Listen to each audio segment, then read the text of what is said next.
Hi, everybody. Tim Hughes here. I'm the CEO and co-founder of DLA Ignite. With me today, I've got Dr. Cecilia Dones. Well, thank you. Thank you. I'm excited to be here. And thank you. And the reason why I'm emphasizing, because you've just within the last month or so, didn't you get Yes, yes. your PhD? I successfully passed my viva. I defended my final dissertation, and so yes, it is very much official and very public. Yes, I'm a newly minted doctor. Yes, Congratulations. I'm thank you. so excited for you. Thank you. Thank you. It's in transparency. It's very difficult for me to believe sometimes how much work has gone into it, and I'm excited to share what I've learned, and I'm even more excited to continue learning in the space. Excellent. So where can people find you? Well, if anyone wants to have a cup of coffee, or sometimes tea, maybe, I am based in New York City. I'm always very open to having a proper chat over coffee. However, if people want to find me in digital or virtual land, you can definitely find me on LinkedIn. You can also find me on my Substack, Authentic Interactions. So, we've entitled this podcast, Can We Build Trust and Relationships in an AI World? So tell us a bit about the background, because you've actually you've done you've done a doctorate in this subject. So tell us the background and the context to this. Yeah. So what I decided to study in graduate school. So my first graduate degree, I'm a statistician. But I got really much more interested in the people side of things because throughout my career, I studied people and told stories about people using data. I'm a quant researcher. And then I eventually expanded those skill sets and started doing enterprise data capabilities. But in grad school, I started getting very interested in this feeling, and some of my students have taught me this word, the ick. So I feel an ick sometimes when I use the internet. And so I became very obsessed with understanding the idea, well, how do we know what's real, what's authentic when we interact with each other online? And so, more formally, my area of research is trust and authenticity signals in technology mediated interpersonal communications, which is the longest, fanciest way of saying, I have trust issues with the internet. And so I'm seeking to better understand, given that we have all this technology today, internet, AI, Gen AI, agentic AI, some are arguing AGI very soon. How do we learn to trust each other? How do we know what's real? How do we learn to interact with each other with all of this technology? How do we build relationships? And so all of the work has been really trying to understand this new vocabulary based on things that we know in real life, for sure, but understanding these new signals for digital trust and digital authenticity between individuals online.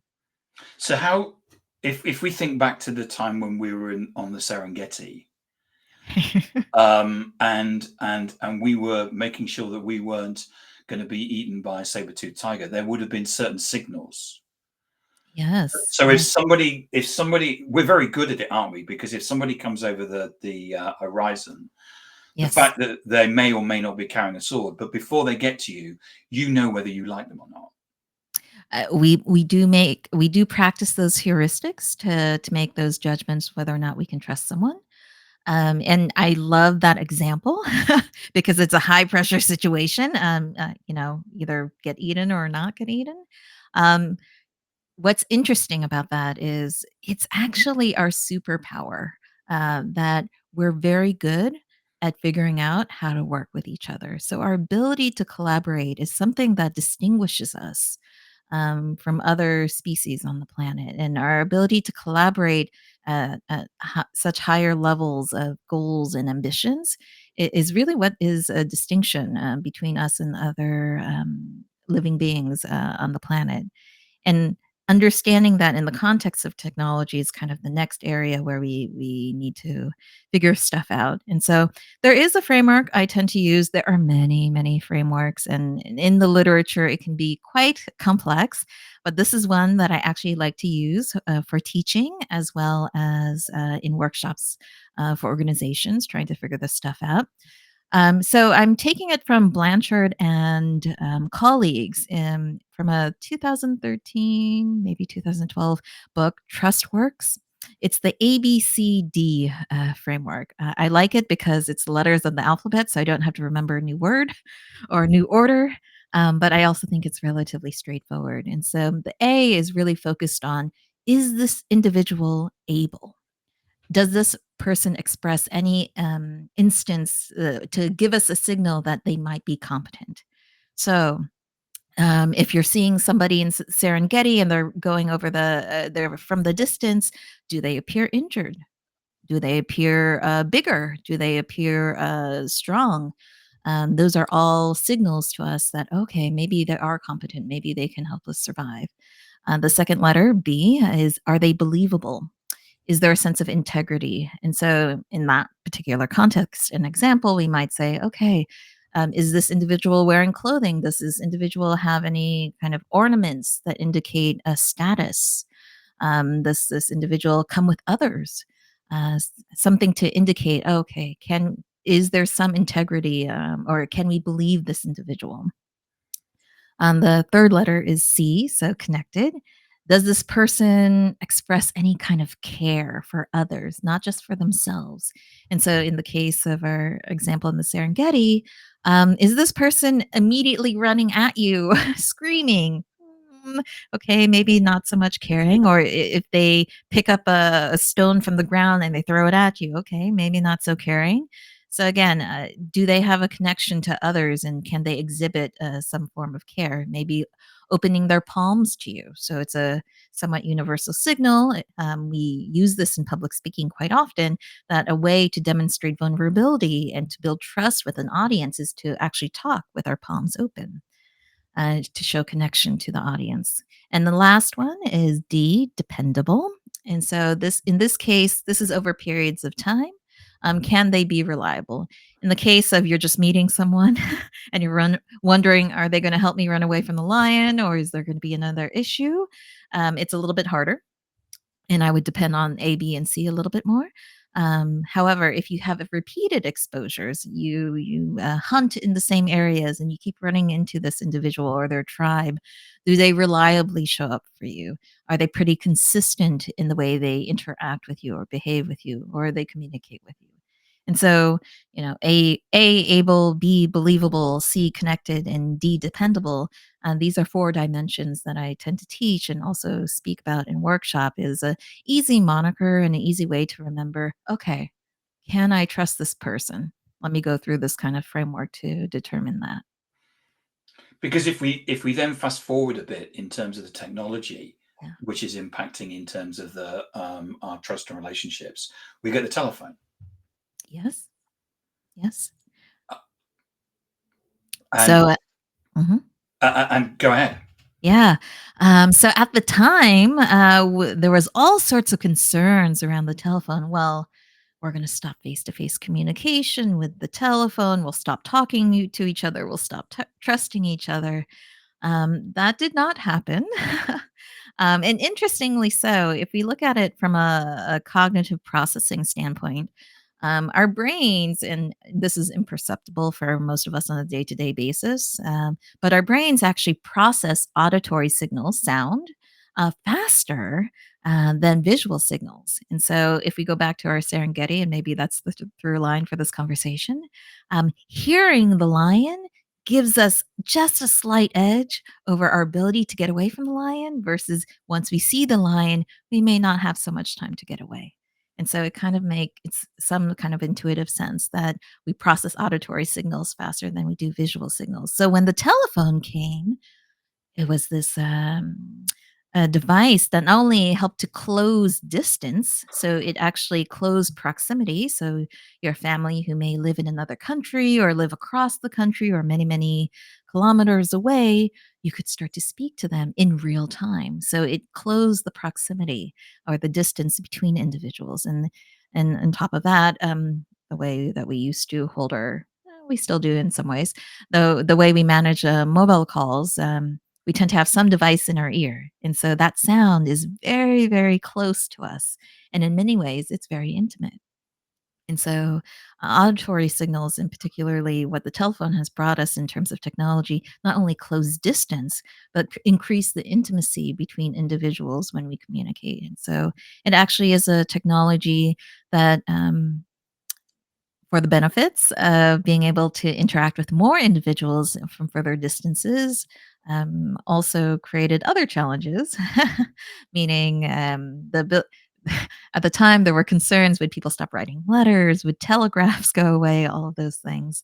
But But it's an example. there's Mhm. also a culture, isn't there, with a telephone, which I was told as a child, when you answer the telephone, you need to say what the number is. Oh, interesting. And so there was this sort of like framework that was, Yeah, and because I was told, you hit the framework, and then they'll say, "Is mummy or daddy there?" And then you need to go and get mummy or daddy or yeah, something yeah, like that. But there was a kind of a cultural yeah, way that you answered the telephone, or you you dealt with the telephone. Because I yeah. think that I think with on the telephone you tend to, unless you're having a big argument, you tend to wait for the other person to finish, Yes, yes, um, that's true. and then speak, rather than, whereas on a Zoom call you probably go to talk over people.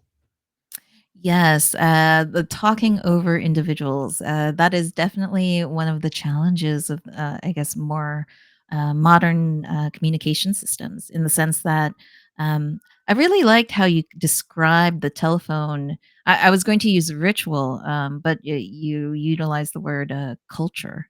And so there's a procedure that we've all learned either from our families or our communities. This is how you interact with this technology, and that's kind of ingrained over practice and over time.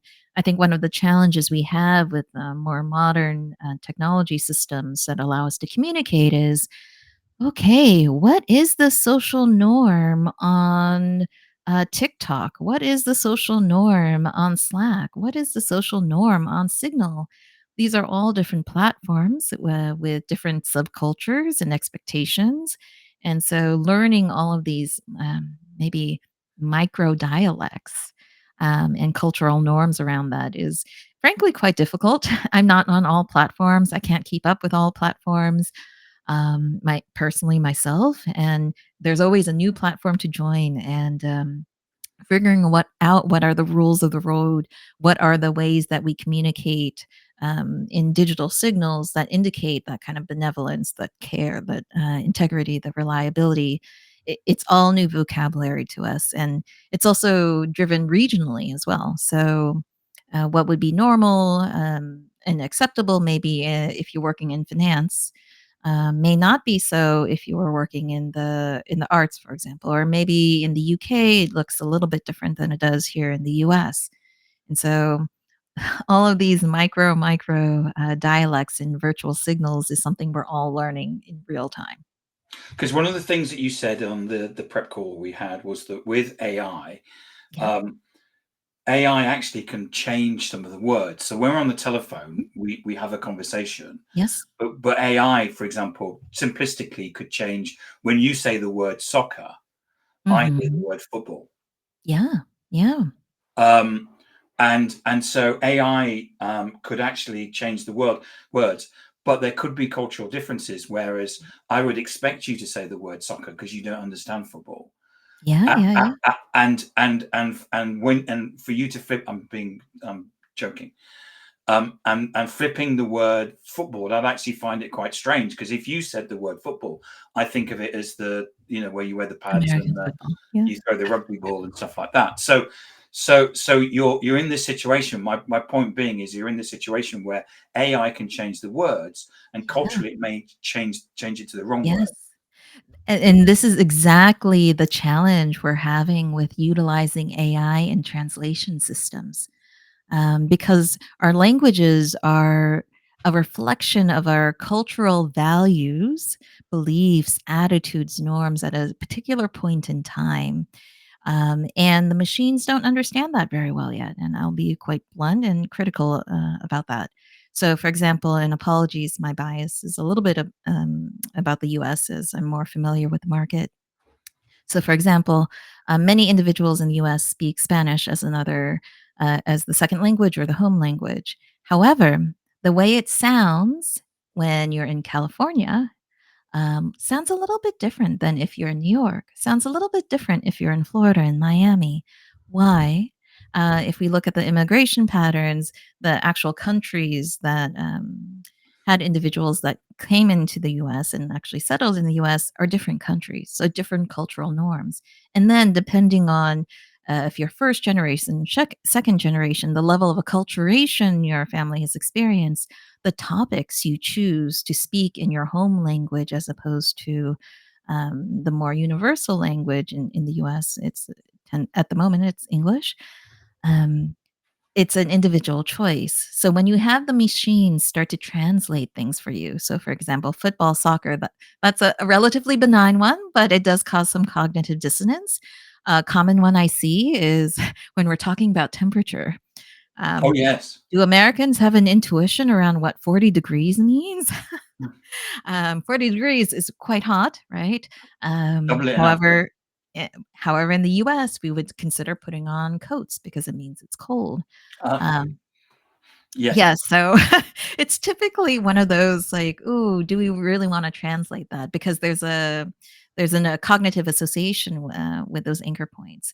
And so sometimes when we're utilizing the machines to translate for us, yes, it does help us to write the email faster.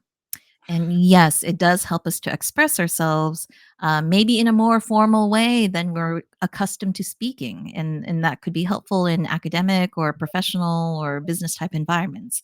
Yes, yes, all very true. However, is it the meaning of what you wanted to say? And how does that start to change how your professional persona expresses itself? And so the concern is that these AIs, they're trained on all sorts of data and mainly the internet. And so, do we start to have a flattening in how we express ourselves? Because it starts to all sound a little bit the same. So, fun fact about me. Um, I have a North American accent, but culturally, I didn't really grow up with all the normal American culture, so I am missing all sorts of references all the time, cultural references, and I continuously make mistakes when I try to use idioms. So it is quite often in normal speech. I will not do it now because I'm now self-conscious about it. I will mix up idioms, and so if the machine fixes that for me, one could assume, "Oh, she must be very, very fluent in American English." Maybe I'm not. And is that something I want to express, or is that something I wanna hide? And so in terms of building trust between individuals, one of the components I think about quite often, and I also, share as a framework, um, authenticity matters. So the ability to express yourself and what true means for you is also part of the equation to building that trust with each other, especially online. And so very quickly, the other framework I tend to use is face. So we put on our faces. For those of us who wear makeup, we definitely put on our faces every day. For those of us who don't, we present ourselves and with a persona when we speak to each other. And so, face familiarity. Okay, if you see me quite often, you see me on the telly, you hear my voice on Spotify, I might become familiar. So you may be able to trust me. Authenticity. So again, my verbal tics, my my inability to know all the idioms and express them accurately. That's part of my authenticity. Is this person real? Consistency. So when you see me on different platforms, even written form, visual, am I consistent? Am I behaving consistently? And then engagement when I'm interacting with you, one on one or one to many over an audience. Is it engagement? Am I leaning in? Am I listening? Active listening?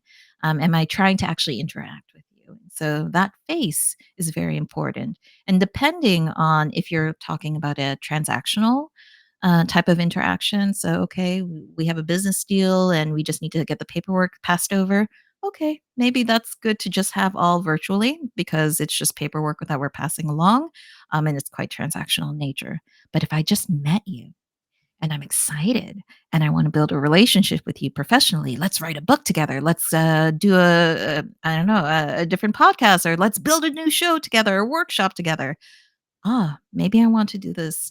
Yes, virtually because we might be in different locations, but at some point you will want to put that in real life. So when I visit your town or you visit my town, can we also build upon that relationship with it in real life? So knowing when to be virtual versus hybrid is a key component of understanding how to build trust in these virtual and in real life environments.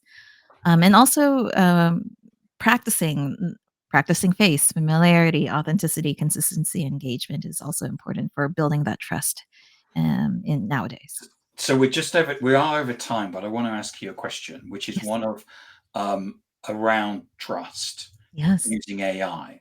So, for example, this came up on a podcast that Sam Altman was on the other day, which is that when we go to a therapist or a doctor or whatever, we have there's a confidentiality Yes. agreement. So what we say to the doctor is never passed on. Yes. Whereas we currently have a situation in at the moment where people probably younger than me are actually using ChatGPT to say, why do I have a spot on my forehead? Why do I, why is my big toe bigger than the other people's at the school or whatever it is? And they're Mhm. asking these personal questions. And legally at this point, that could all be subpoenaed and basically showed in court. I am not a lawyer in the space, so I can't speak to the specifics. And our markets are Well, quite well, different. Sam was saying there needs to be some sort of confidentiality law, and very, very quickly. And he said that he's talking to people clearly on his pay grade, which is way above mine, about this and trying to get this really, really quickly. But I'm just interested in your opinion as a doctorate in this area about trust Mhm. and people using AI in this way. So I can't fault anyone who's trying to utilize these technologies in that way. They have a need and they're trying to address it, and so I can only empathize with the situation. In terms of kind of governance, I think governance and literacy. So I can applaud anyone who's trying to, especially build in a little bit more governance and regulatory guardrails around these technologies to ensure unintended harms. So that's a good thing. I think what you can do as an individual, and if you're a parent or you work with young individuals, I think it's extremely important. We've been saying this in the space for a very long time. Data literacy, media literacy. Um, AI literacy is something that is critically important because, exactly to your point, very personal information is being shared. And yeah, sharing your personal information, oof, not so good. And that has consequences. My bigger concern, and where I would love for there to be additional guardrails and governance, would be for individuals who are crying out for help. So let's say it's the individual that has one toe bigger than the other. Um, and they actually express maybe a mental health care need. Um, right now, we do not have protocols to say, oh, goodness, here are the phone numbers you should call, or here's the additional support systems in your local neighborhood, or maybe nationally, wherever you are. We don't have any of those protocols. And so that individual is now on their own, potentially speaking to an LLM, and that may be their only support. Yeah. And I wouldn't want that for anyone who's seeking help. Mm. And so, yes, data privacy, making sure there's consents and all those things, good, good, good. However, from a healthcare and mental health care standpoint, I think there's definite opportunity for those of those in higher pay grades than me, for sure, to help figure out what those guardrails and protocols should be, especially for safety for marginalized and potentially individuals who may need additional support. Dr. Cecilia Dones, thank you so much for coming on and talking to us. I wanted to let that run a little bit longer than I normally do. Where can people find you? Please find me on Authentic Interactions. It is my Substack. You can also find me on LinkedIn if you look up my name, Dr. Cecilia Dones. I also keep a newsletter on there as well for those of us in the marketing space. What is a CMO to do with AI? There you go. Thank you so much for coming on and talking to us. It's been excellent. Thank you. And one of the, it recommend you run a podcast because you meet all kinds of interesting people.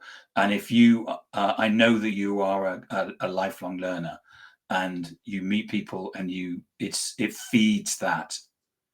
Okay, Thank you so much, brilliant. Cecilia. Thank you so much. And to everyone who's listening,